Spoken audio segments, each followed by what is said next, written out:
Piling kami ng simpleng mensahe na aming maunawaan at maipapamuhay at matatandaan, lalo na sa mga oras ng kalituhan. Patawarin niyo po kami sa mga kasalanan namin, aming Diyos. Ang mga kulang namin, inihiling naming punuan ninyo. At kayo po, ang tinig niyo, maging gabay, liwanag ng aming buhay. We ask you to speak to us powerfully. Use your servant only as your instrument. But may your voice be heard, O God. Lead us, heal us, encourage us, correct us. In the name of your Son, Jesus, we pray with thanksgiving. Amen. How do we make decisions? Araw-araw, meron tayong pasyang ginagawa. May maliit, may malaki. Merong napakahalaga, merong di naman ganun kalaki ang kahalagahan. Pero dapat pa rin tama ang desisyon.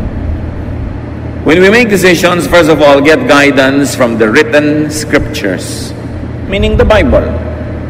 Salamat na lang, napakamahalagang general teachings and sometimes even specific teachings are in the Bible.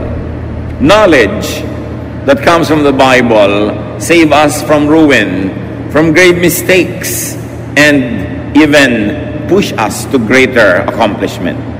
Psalm 119, 105, your word is a lamp to my feet, a light on my path.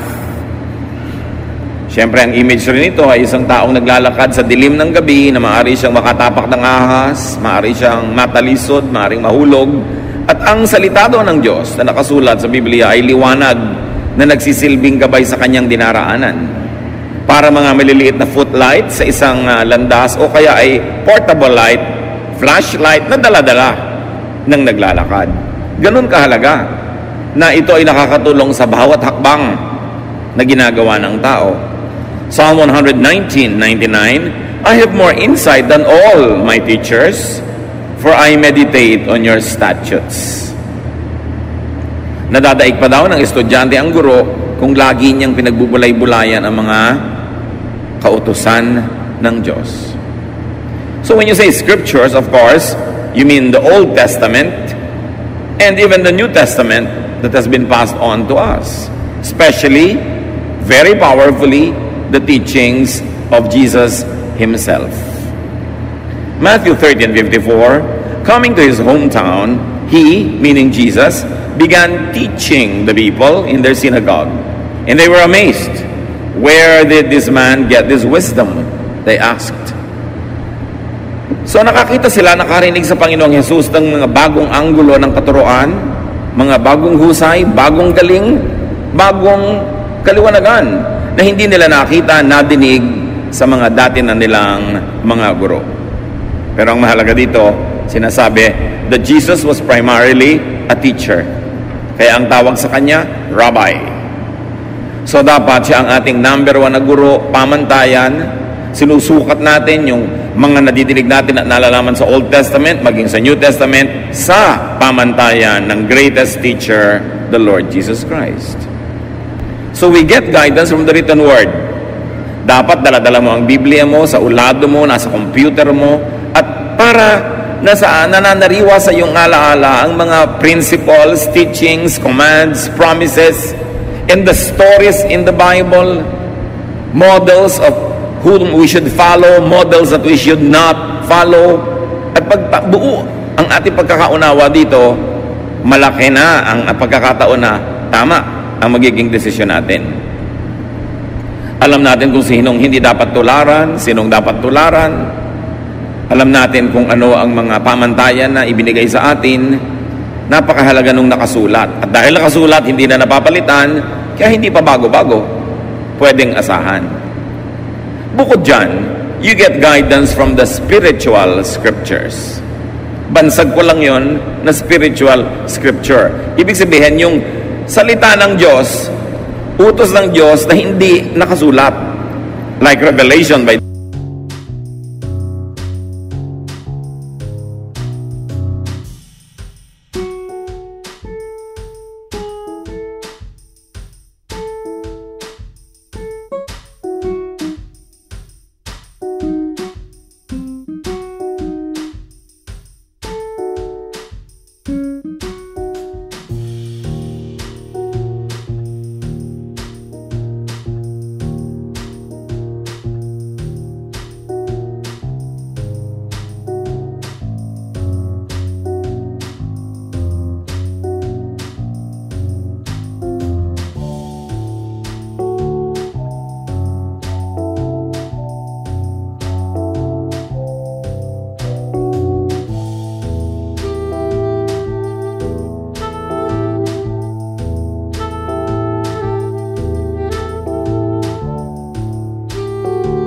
the Spirit.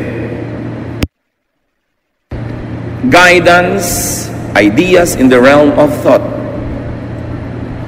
Pwede ka magbukas ng pahina ng Biblia para humanap ng guidance, at pwede din ipikit mo ang iyong mata, patahimikin mo ang iyong puso, magbulay-bulay ka, at marinig mo yung munting tinig ng Diyos na kumakausap sa iyong espiritu. Acts 8:29, the Spirit told Philip, go to the chariot and stay near it.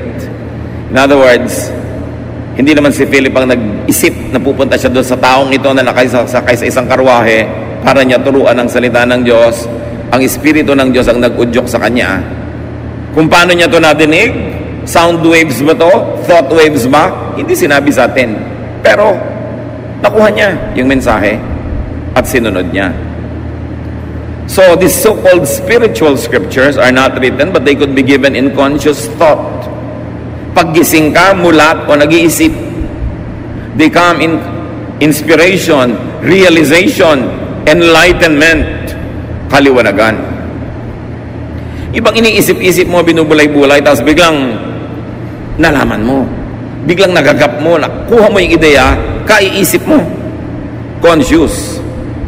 Acts 13:4, the two of them, sent on their way by the Holy Spirit, went down to Seleucia and sailed from there to Cyprus. So maaaring gusto mong pumunta doon pero nakasara ang pinto. Gusto mong gawin yon pero hindi pwede. Napag-isip-isip mo, ayaw ipagawa sa akin ng Diyos.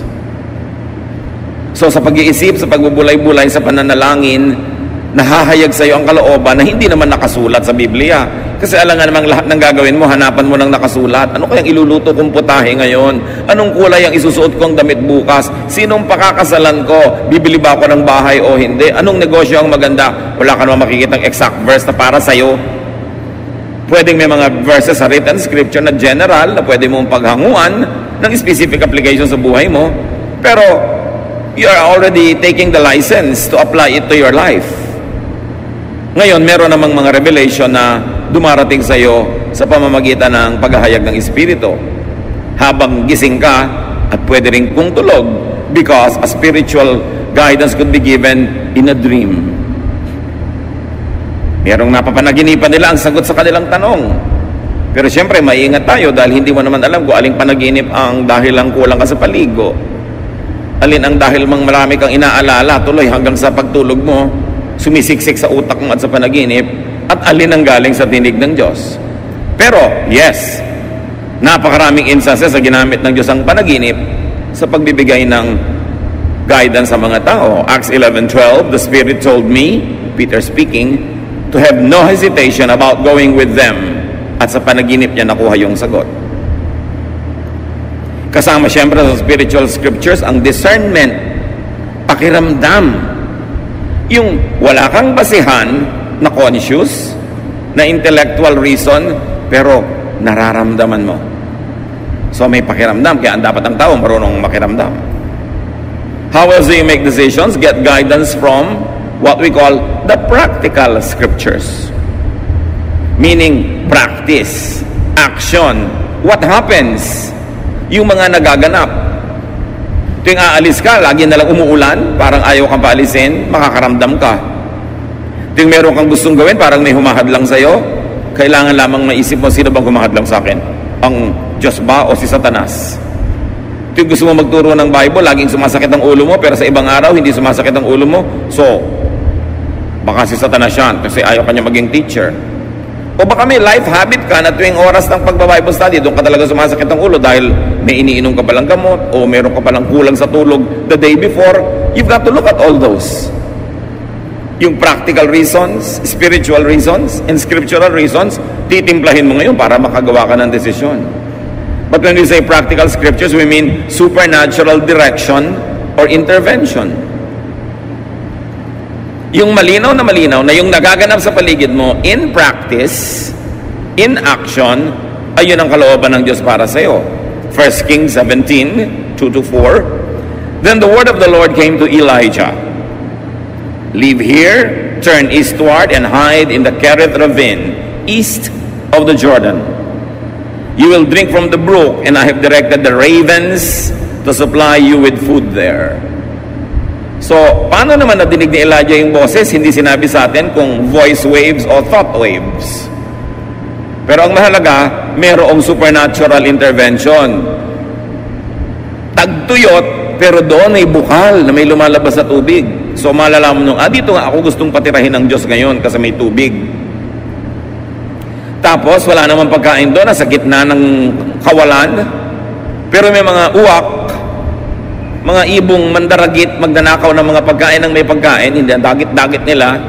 Pero itong mga ito ang nagsusupply kay Elijah ng pagkain. Dumadating sila, may dadalang pagkain. Can you imagine itong ibon, hindi niya kinakain yung pagkain. Nandun na sa kanyang tuka. At iiwan pa niya para sa propeta. So alam mo, this is a supernatural intervention. Dahil hindi naman natural na nangyayari ang ganito mga bagay. So clear, ito ang gusto ng Diyos.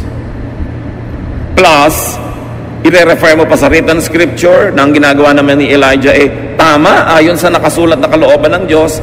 Therefore, you can assume that what is happening is really God's will. Then where else do we get guidance? We get guidance from the common scriptures. Yung mga karaniwan, hindi himala, hindi revelation, hindi panaginip, hindi nakasulat sa Bible, what we call natural scripture. Like knowledge. May knowledge ka naman Sabihin, Pastor, ano po bang gagawin ko? A, B, o C? Isipin mo, mag-isip ka sa palagi mo, anong pinakamabuting gawin? Nung inisip-isip ko po, B. Di yun ang gawin mo, kaya ka nga may isip. Lalong-lalo kung hindi mo mahanapan ng scripture na ilalapat, na written scripture. Hindi ka pinapapanaginip, walang spiritual scripture. Wala ring practical scripture kasi hindi naman nanghihimasok ang Diyos sa mga nangyayari sa buhay mo araw-araw para malaman mo talaga kung sa Kanya gusto pumunta. So anong gagamitin mo? Mag-iisip ka. Use knowledge, common sense, and also your conscience. How does it feel sa espiritu mo at sa puso? Dahil lahat ng yan ay galing din sa Diyos. Yung knowledge, common sense, conscience, galing sa Diyos. Pero, pwede rin niyang mabaluktot, madaya ng ating kaaway na spiritual. Kaya hindi lang basta konsyensya ang pinapakinggan, ito ba'y konsyensyang nakababad sa salita ng Diyos? Konsyensyang masunurin sa kalooban ng Diyos? Therefore, ito'y konsyensyang magiging sensitibo sa mali at sa tama. Kasi hindi siya gasgas. Hindi siya puro kalyo na wala nang maramdaman. Kasi may mga konsyensyang wala nang maramdaman. Hindi ibig sabihin walang dapat maramdaman, kundi nawala na ng pakiramdam. Dahil hindi pinapakinggan yung konsyensya. Pero yes, kasama pa rin yan sa pagtimpla natin ng desisyon. How does it feel? What do you think of it? What does the Bible say? Ano ang nakikita mong mga nangyayari sa paligid? Pinagsasama-sama. Pero meron talagang salita ang Diyos na hindi nakasulat sa papel, sa computer, hindi nakauka sa bato, nasa puso ng tao. Kaya kasama ang puso sa pagtitimbang ng mga bagay-bagay. Romans 2:15, this proves that a conscience is like a law written in the human heart, and it will show whether we are forgiven or condemned. So yan daw budhi, yung bait, yung konsyensya, ay tulad din ng batas ng Diyos na sa puso naman isinulat. So kasama rin yon. Ano ang sinasabi ng aking puso? Ano ang sinasabi ng nakasulat na verses? Ano ang sinasabi ng mga pangyayari sa paligid? Ano ang sinasabi ng aking mga panaginip? Ano ang sinasabi ng karunungan ng mga tao nakapaligid sa akin, lalo ng mga makadiyos na tagapayo? Pinaglalakip-lakip natin yan bago tayo gumawa ng mahalagang desisyon. Get guidance from common sense, from knowledge, from experience. Dahil yan ay pagpapala din sa atin ng Diyos. Halimbawa, ang mga Hudyo, ang mga unang naging Kristiyano, hindi naging malinaw sa kanila agad-agad kung ang mga kaugalian nila at katuroan ng pagkahudyo ay itutuloy pa nila ngayong sila'y Kristiyano na. Pero may mga ibang uri pa ng tao na naging Kristiyano, mga Hentil, Gentiles, non-Jews. In other words, yung cultural baggage ng mga Jew, hindi cultural baggage ng mga Gentile. Halimbawa, Jewish men, Jewish boys always had to be circumcised. Gentile boys were not required. Jewish people were required to eat this and not to eat these types of food. The Gentile people were required by other dietary traditions. May ibang kaugalian at may ibang mga kinasanayan ng mga Jews at Gentiles. Eto ngayon, paano nung naging Christian na ang mga Gentile? Automatically, yung mga Jews na naging Christian, itinutuloy pa nila yung traditions nila kasi Jews sila. Pero yun bang Gentile na naging Christian, pasusunurin din nila sa mga batas na nakasulat sa scriptures ng mga Jew, lalo't Old Testament. Meron ng New, the Lord Jesus Christ. Pinagtalo-talunan yan ng mga theologians at napagkasundo nila ito. Acts 15:10. Now then, why do you try to test God? By putting on the necks of Gentiles a yoke that neither we nor our ancestors have been able to bear. So sabi nitong matalinong tao, bakit natin gagalitin ng Diyos? Susubukin ang Diyos sa pamamagitan ng paggigiit natin, pagpipilit na yung mga napakahihirap natin mga batas at tradisyon na tayo nga hindi natin masunod at hindi rin nasunod ng mga ninuno natin, ipapamana natin at ililipat at pipilitin pang sundin ng mga Gentiles sa naging Christian. Hindi pa ba sapat na maging Christian na lang sila? Huwag na silang gawing Hudyo. At ang napagkasundoan, yes, huwag na nga, maliban na lang sa tatlong mga bagay na ito, at binanggit nila yon. Pero ang kahulugan ng napaka-importante, ginawa nilang user-friendly ang Christianity to the Gentiles. Yung mga hirap na pagsunod sa mga batas ng pagiging Hudyo, di na nila iginiit na sundin din ng mga Gentiles. In other words, sa pagtuturo nila sa mga Gentile Christians, may mga nakasulat sa written scripture sa Old Testament na nasa tradisyon nila na hindi na nila ipinilit pa na sundin din ng mga Gentiles. So what do we see the new church in Jerusalem doing? They discarded what was outdated, irrelevant, and undoable to the Gentile. So pwede ka na maging Christian na hindi ka nagpapacircumcise. Hinayaan na nila yung mga Gentiles sa kainin yung mga dati nilang kinakain, except sabi nila, huwag kayong kakain ng mga karning, yung dugo ng dumpa. Yun ang isa nilang mga iginiit. Tatlo lang yung pinilit nila, yung isa huwag na mamuhay sa immoralidad, etc. Pero kung tutusin, by very strict Jewish standards, binibreak nila ang Old Testament, di ba? Dahil hindi na nila ipinapasunod sa mga Gentile believers, pero pinagana nila ang utak nila, ang practical teaching, common sense, tinignan nila yung convenience ng mga mananampalatayang Gentile at nagpasya silang, oo nga, tayo na lang mga Jewish Christians ang magpatuloy ng Jewish traditions while we are Christians. But the Gentiles need not become Jews just so that they could be saved.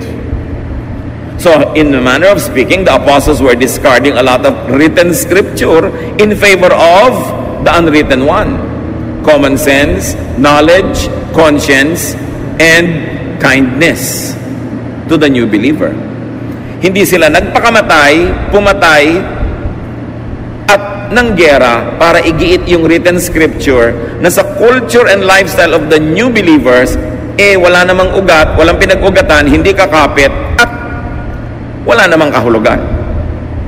Yun na lang pinakakonte ang itinira nila para yung mga Kristiyanong Gentile, hindi na sila mabigatan tulad ng bigat na dinala ng Israel na sila na rin ang umaaming di naman nila na kayang dalhin.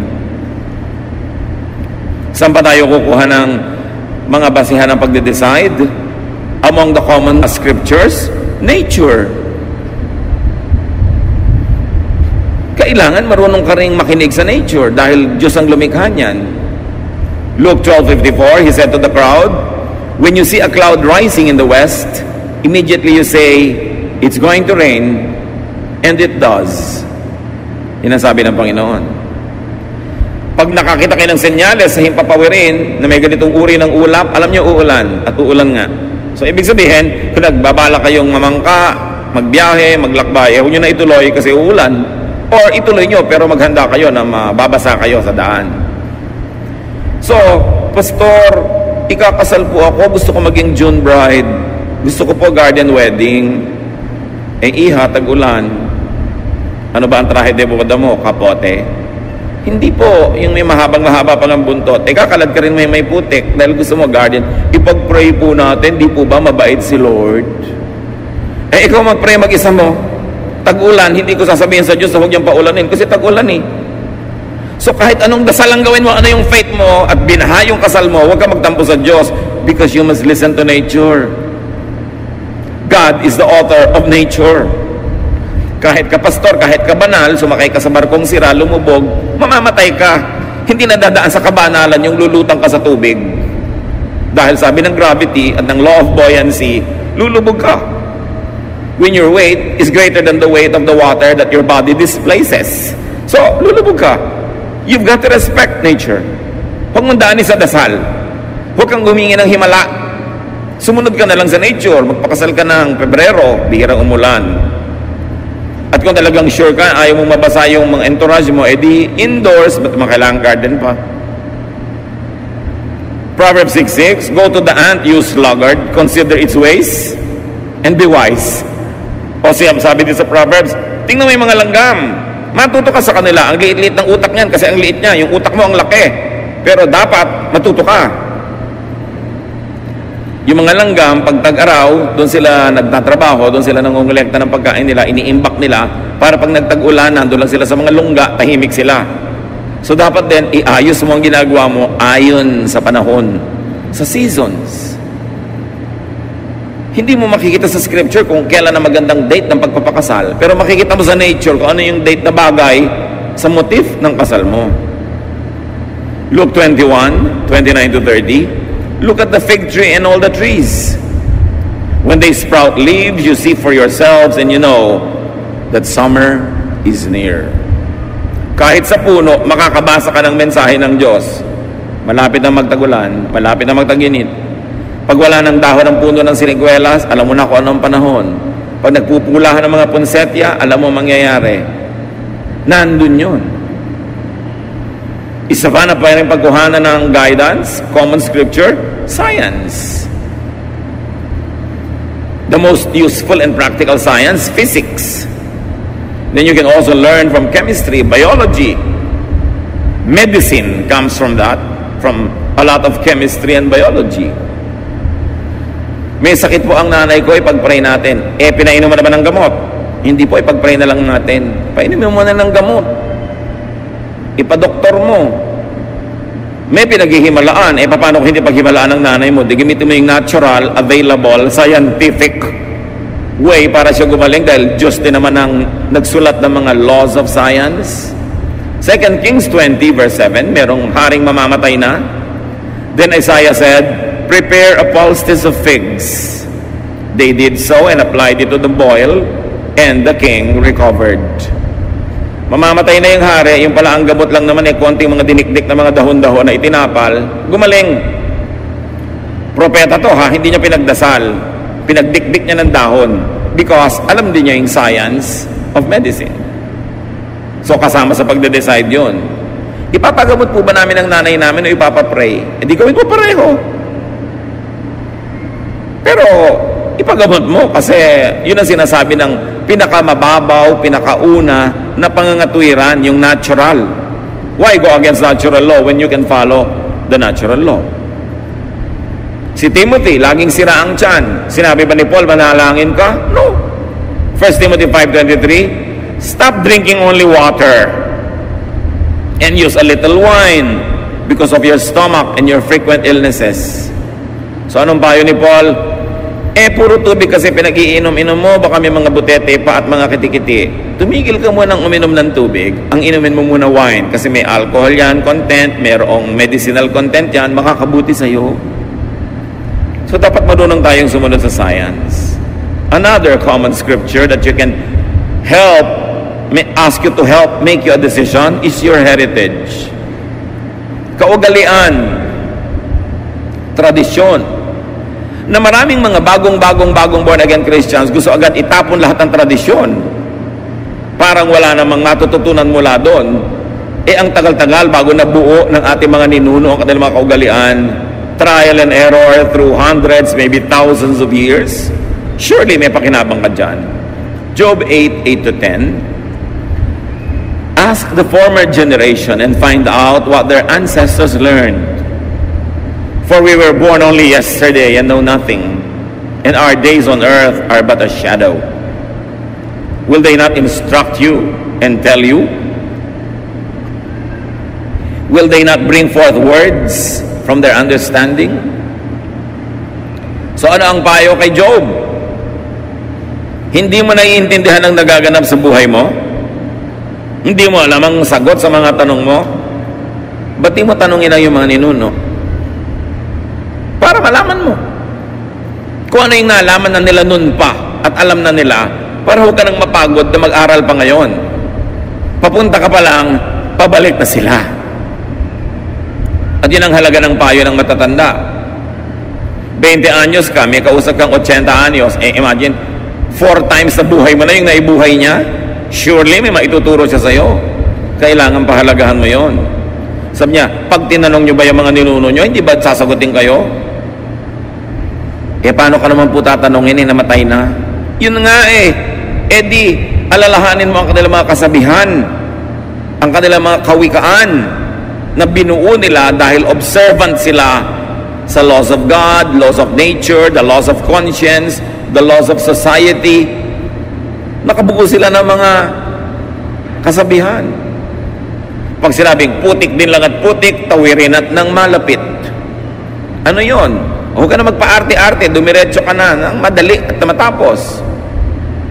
Pag sinabing ang naglalakad ng matulin, kung matinik ay malalim, hindi na maintindihan ng mga tao ngayon kasi lagi silang naka-sapatos o tsinelas. Pero nung araw, nakayapa ka mga tao, mas mabilis ka maglakad. Pag nakatapa ka ng tinik, mas malalim ang baon. Kaya sabi, pag naglalakad ng marahan, kung matinik ay mababaw, ibig sabihin kung dahan-dahan ka, hindi ka pa dalos-dalos, magkamali ka man, konti lang. Bakit nakakalimutan natin yung mga proverbs, mga kawikaan, mga salawikain? Ang tagal-tagal bago yun nabuo ng mga ninuno natin. Kaya mahalaga, may connection ka sa past. Nakikinig ka sa matatanda. Pagka ayaw ng lola mo sa nanliligaw sa'yo, 99% tama ang lola mo. Sa dami na, nang nakita niya naman nagligawan, nagpakasal, mga naniwala, na denggoy, na 1, 2, 3, alam na niya. Kaya makikinig ka.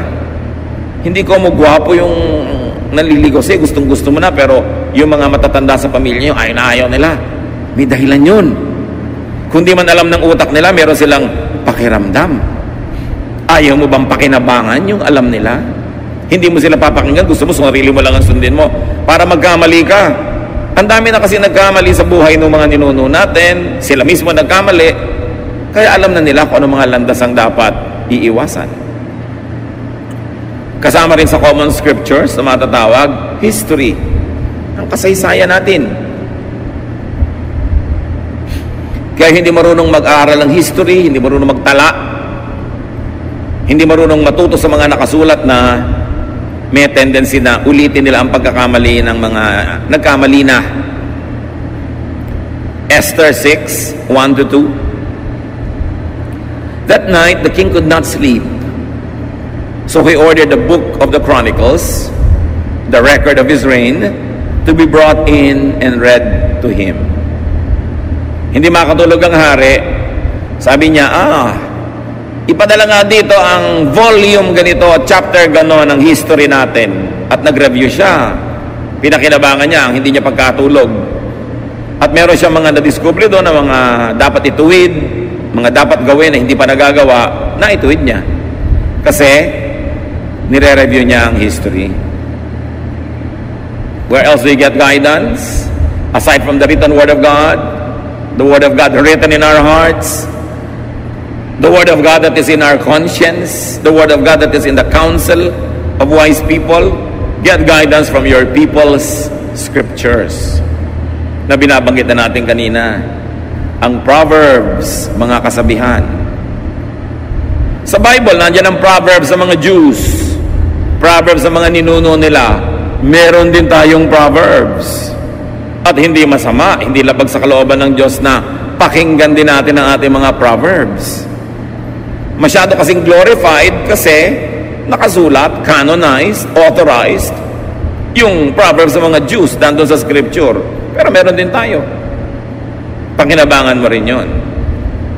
Yung mga tradisyon, values of your people, the collective consciousness of a nation should be available to you when you need counsel. Anong ginawa ni Solomon? Dahil matalino siya, Ecclesiastes 12:9-10, not only was the teacher wise, but he also imparted knowledge to the people. He pondered and searched out and set in order many proverbs. The teacher searched to find just the right words, and what he wrote was upright and true. So bukod sa matalino si Solomon na lumikha siya ng mga salawikain niya,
sinaliksik niya ang mga salawikain ng kanyang bayan.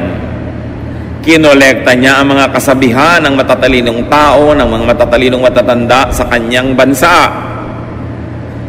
At nire-write, inedit, inayos. At yun ngayon ang nababasa natin na Book of Proverbs.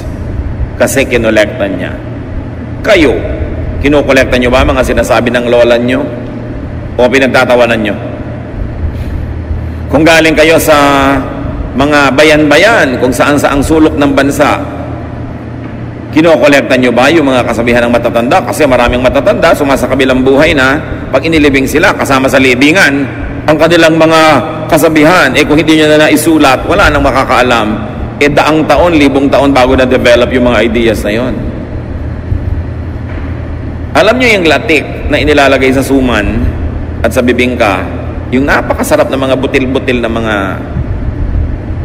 inilalagay sa ibabaw ng kakanin. Siguro sa isang dakot na latik, kailangan mo mga 10 nyog para mo gatain. At yung gata, lulutuin mo, ang matitira lang, yung latik na yon. Ganun ang mga kasabihan.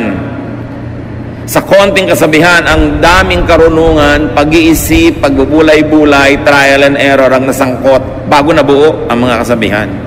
Tapos mawawala lang dahil namatay yung matatanda. Dapat ingatan. Dapat buuin. Your people's scriptures include living treasures, our elders. Makinig ka sa magulang, sa lola, sa mga tiya. Kahit ayaw mo nung sinasabi nila, pakinggan mo, pag-isipan mo, dahil lalo't kamag-anak ka nila, mahal ka nila sa buhay, magpapayo pa sa'yo, yan ang ikasasama mo. Alam naman sabi ng matatanda sa meeting, halika, payuhan natin yung pamangkin natin ng ikasasama ng buhay niya para magkawasak-wasak siya. Meron kayang ganun? Dapat mo pakinggan. Proverbs 1:8-9, listen, my son, to your father's instruction, and do not forsake your mother's teaching. They are a garland to grace your head and a chain to adorn your neck.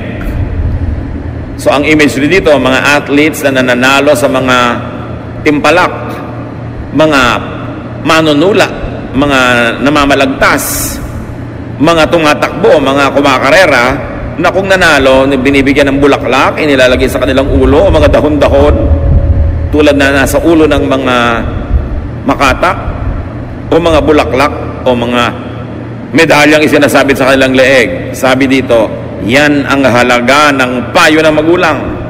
Makinig ka sa tatay mo, makinig ka sa nanay mo, or their equivalents in your life. Kasi makakatulong yan sa buhay mo. So, ilan na ang pagmumulan ng ating karunungan para matimpla natin kung anong gagawin natin sa buhay. The written scriptures, the spiritual scriptures, that's in your heart, your conscience, your knowledge, natural knowledge, sciences, discernment, mga kasabihan, ipapanalangin mo pa, tapos may gagawin ka pa. Di ang dami, sasalain mo siya. Para yung makakalampas lang sa salaan, ang pahalagahan mo. Sa dinami-rami ng written words, sa dinami-rami ng spiritual guidance, mga nangyayari sa paligid, filter everything with Solomon's teachings on meaninglessness.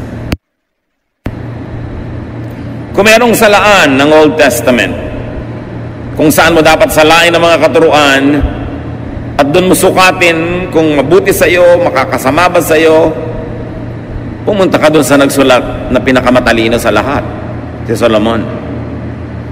So Solomon should be a standard.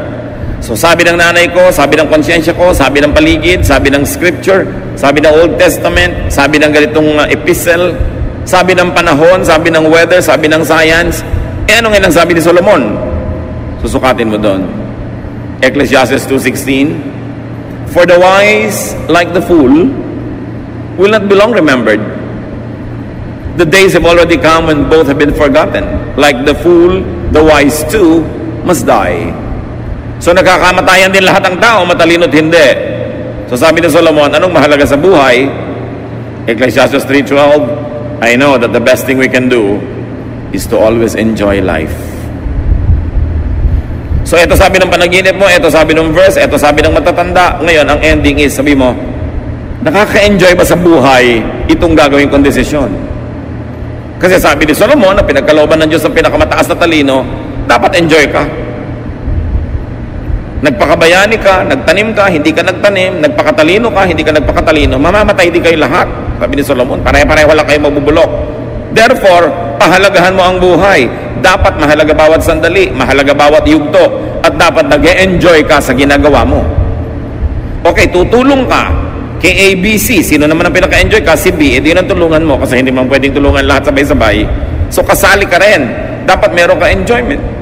So, itatanong mo sa buhay mo, enjoyable ba? Okay, balik tayo kay June Bride. December pa lang, pinaplano niya yung June wedding. Pero tagulan, tagbagyo. Itatanong mo na sa sarili mo, mag-i-enjoy ba ako mula Enero hanggang Mayo na isip kung baka bumagyo sa wedding day ko? Anong obvious answer? Hindi ka mag-i-enjoy kasi mag-aalala ka. Therefore, wag na lang June. Nakakuha ka ng payo, sinala mo kay Solomon. Okay, ang gwapo-gwapo nito naliligaw sa akin, pero ubod ng tamad. Pero pag niyayakap niya ako, nakakalimutan ko na ang lahat. Pero ang point, mag-enjoy ka ba nakasama mo buong buhay ang batugan na yan? Gaano katagal mo at kadalas mo gustong mayakap ka maghapon? Kung maalinsangan, maiinis ka rin yan. Mag-enjoy ka ba? So naisip mo yun? May mga magtatanong, saang church po kaya ako mag-a-attend? Doon sa very conservative, sa hindi conservative, sa gitna. Saan ka mag-enjoy? Ano bang pagkatao mo? Gusto mo ba yung masayang tugtog o yung mabagal na tugtog? Gusto mo ba yung kada kibot ng buhay mo, kinokontrol ka ng leader o binibigyan ka ng laya? Alin ba? Saan ka? Saan ka mag-enjoy? Kasi pare-pareho naman Bible yung pinagbabasihan ng turo. Pare-pareho rin kaligtasan dahil sa dugo ni Jesus. Saan ka enjoy? Dapat kasama yun sa decision. At hindi lang yon, dalawa ang filter. So enjoy ka na. Kala mo pwede ka namang gumawa ng ganong decision. May isa pang salaan. Filter everything that's left with Jesus' new commandment on love. Nakakalito ang daming commandment. 10 commandments, 613 misvots, or additional commandments and regulations in the Old Testament. So 623 na yon. Nagdagdag pa yung mga disciples at mga apostles. May mga apostle pa na yung ayaw makinig sa kanila, gusto nilang paulanan ng apoy, etc., etc. So, sisalain mo uli. John 13, 34 to 35. But I am giving you a new command. You must love each other, just as I have loved you. So, isinet aside ng Panginoong Jesus ang lahat ng commands. 10 commandments, 613 laws and misbots, traditions, regulations, at sabi niya, eto ang kaisa-isang command na iiwan ko sa inyo. Love. Love each other. People will know that you are my disciples if you are loving. So ngayon, may decision ka na. O sige na nga, December na lang ako magpapakasal. May pangalawa pang tanong, is it loving? Magiging mabuti ka ba sa pakakasalan mo? Makakasagabal ba yung wedding mo sa kanilang Christmas traditions ng lahi nila? Mabuti ba na gawin yun sa ganung panahon? Magiging maibigin ka ba to everyone involved? Pag sabi mong yes, it will be very loving to them, then go ahead. Pero pag sabi mong teka, magiging malupit sa iba, pinipilit ko lang pero actually may magsasuffer, then you know how to decide. So pag na-factor mo na lahat yung pinag-usapan natin, sasalain mo kay Solomon, is it enjoyable? At sasalain mo kay Jesus, is it loving? Is it considerate? Is it kind? Then you will know where to stand. John 9:14 to 16.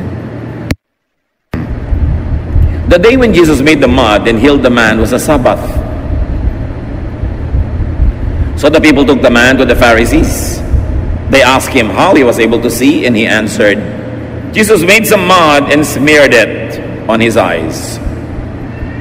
Then after I washed it off, I could see. Some of the Pharisees said, this man doesn't come from God.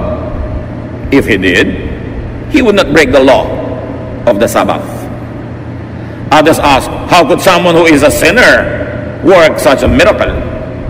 Since the Pharisees could not agree among themselves, etc., etc. Ano yung issue? May written law. Di ba doon tayo kukuha ng guidance sa written law, written scripture? Walang magtatrabaho sa Sabbath. Pero merong bulag. Ang tagal na niyang bulag, ayaw na ng Panginoong manatili pa siyang bulag kahit isang araw lang. Eh nung kumonsulta sa kanya, Sabbath, ipagpapabukas pa ba ng Panginoon? Hindi. Gumawa siya ng putik, tinapal niya sa mata, nakakita yung mata, kumalat ang balita, nagtrabaho si Jesus ay Sabbath. He broke the law. He broke the written scripture. Pero bakit pwedeng gawin ni Jesus? Kasi ang nangibabaw yung bagong scripture niya, the commandment of love. Alam niyo ba na maraming relihiyosong tao malupit sa kapwa-tao, lalo sa kapwa-believer, kasi ang pinanghahawakan lang niya, written word. Sabi ng verse na ganito, batuhin ka namin. So babatuhin nila yung babaeng caught in adultery. Pero ipinabato ba ni Jesus? No. Essentially, na-break din yung law na nagsasabing batuhin ang babaeng nagko-commit ng adultery. So again, the law of Jesus prevailed over the written law. Kaya pwede ba po namin patugtugin itong lalaking ito na may hikaw? Bakit? May verse ba na nagsasabi hindi pwedeng tumugtog ang lalaking may hikaw? Eh pero di po ba masagwa? Tsaka sign of slavery anong araw? Bla bla bla bla bla bla. Pero teka, anong sinasabi ng law of Jesus dyan? Pipigilin ba natin siya? So may pumipigil, may hindi. Depende kung anong scripture ang pinangahawakan. Maybe scripture of church tradition against the scripture that is written, eh wala naman talaga nakasulat tungkol sa hikaw na yun. So, nagkakaiba-iba ng pagbasa. Pwede ko po bang payagan itong babaeng makasalanan na ito na umattend sa church? Eh teka, hindi ba sabi ni Jesus, I came to seek and save the lost? Eh lost nga yan, eh ba't ko pagbabawalan? Eh di ba nakasagwa naman para tayong konsentidor, pinapa-attend natin, blah blah blah blah blah blah. Pwede bang sumali sa Lord's Supper ang isang makasalanan, pagka hindi mo pinasali lahat ng makasalanan, sinong matitirang kakain dyan? Mga ipis. So, iba-iba, mga kapatid, ang attitude ng mga leaders, mga pastors, sa mga churches. Kasi saan ba nakahawak? Doon lang ba sa written word? Si Jesus nga, diniscard niya yung mga written word ng Old Testament para manaig ang bagong command, the command to love. Meron din mga tradisyon sila, hindi pwedeng makihalubilo ang mga banal na tao sa mga makasalanan. Tapos ang laging kahalubilo ng Panginoon, mga makasalanan. Pero sabi ni Lord, well, I am a friend of sinners. At ang tanong ng mga religious leaders, bakit yung boss nyo, friend of sinners? Di ba dapat umiwas siya sa mga yan? Pero yun ang talagang laging kasama ng Panginoon. Maraming law sila about fasting, but the Lord hardly fasted except on one very famous occasion, yung 40 days na sinasawag. Tapos nung kinriticize siya, sabi niya, well, nandito pa ang inyong Lord, so bakit kayo magfa-fast? Mag-fast na kayo sa ibang panahon. Pag sobra ka naging technical, lagi ang pinanghawakan mo yung written verse, lalo't Old Testament pa yon, o kaya galing sa mga istriktong mga alagad ng Panginoon na mas istrikto pa kaysa kay Jesus, magiging istrikto ka rin. It's your choice. Pero sasalain mo kay Solomon, enjoy ba yan? Okay, camp ng mga kabataan, bawal mag-shorts, tag-araw, enjoy ba yan? Ang init-init. Magsuswimming ang mga young people sa beach, dapat nakapantalon, tapos papatungan mo pa ng palda, tapos naka long sleeve ka pa, at magkakapote ka pa, para walang makita ang bahagi ng katawan mo. Hindi sa bahay ka nalang maligo. So ang tanong, enjoy ba yan? Loving ba yan? Saan nakahawak ang verse? May hahawak ang verse yun, kaya pagpipilitan niya, pero doon ka lang ba talaga kumukuha? Samantalang si Jesus, si Solomon, nagsabi na mag-adjust kayo. Sinasabi, makinig kayo sa payo na inyong mga magulang. Lahat ba ng payo ng magulang nyo? Verse? Dahil kumukuha sila doon sa unwritten verse. Common sense. Experience. Tradisyon. Si Solomon, nang walekta ng mga salawikay ng mga matatanda. Yung ba mga salawikay ng bayan niya, galing sa bibig ng Diyos? Written word ba yon? No. But it came from wisdom. And wisdom comes from God. Therefore, it becomes useful. So you must contextualize. Hindi ko mo may verse, bulag mo nang i-apply sa buhay ng iba. Samantalang yung sumulat at yung sinulatan, sila yung nag-uusap no, nakikibasa ka lang ngayon, ikaw ba yung kausap para i-apply mo agad sa buhay mo? Siyempre pwedeng i-apply yan, generally speaking, kaya nga merong saysay at may halaga sa atin. Pero kadita-detalyehan, kaliit-liitan ng sabi ni disciple na ganito, kay babaeng ganon, ikaw ba yung kausap? Kailangan ka bang sumangkot sa usapan na yon at yung buhay mo mawala ng enjoyment o mawala ng love? Kaya mahalaga sinasala kay Solomon at kay Jesus. Get what Scripture meant to and for the original recipients. Maraming utos sa Biblia, may kausap. Sabi ng Diyos kay Noah, gumawa ka ng sasakyang dagat.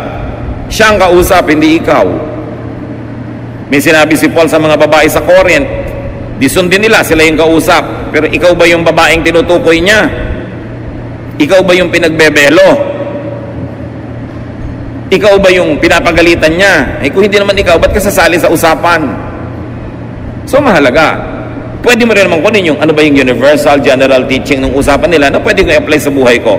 But for you to apply every detail of what person A told person B in the Bible, you will end up being oppressed. Tulad din ng mga Hudyo na Kristiyano, sabi nila, sige, huwag na nating pasunurin sa mga batas ng Hudyo yung mga Gentile na naging Christian. Sila mismo, yung sarili nilang batas, itinabi nila para tanggapin nila yung new reality that now the faith is no longer exclusive to Jews, but it also included Gentiles. So how do you solve that? You don't have to turn them into Jews. Laws had to be rewritten. Ganon din sa buhay natin bilang mga mananampalataya. Hindi laging dapat mong ikulong ang sarili mo doon lang sa sabi ng verse. Kasi maraming mga pagkakataon ngayon na hindi naman na-anticipate at hindi kasali sa naging usapan ng mga nasa verses. Kaya tayo may common sense, may loving sense, at merong sense of enjoyment of life. Put all of this together, pray about it, and you will be in a better position to make decisions. Ama namin sa langit, salamat dahil involved kayo sa buhay namin. Ayaw nyo kami magkamali, although hindi nyo naman laging diretsahang kinakausap. So turuan nyo kami na magbase ng karunungan at mga desisyon sa iba't ibang mga pinagkukunan ng karunungan, pangunahin na yung nakasulat na scripture. But teach us also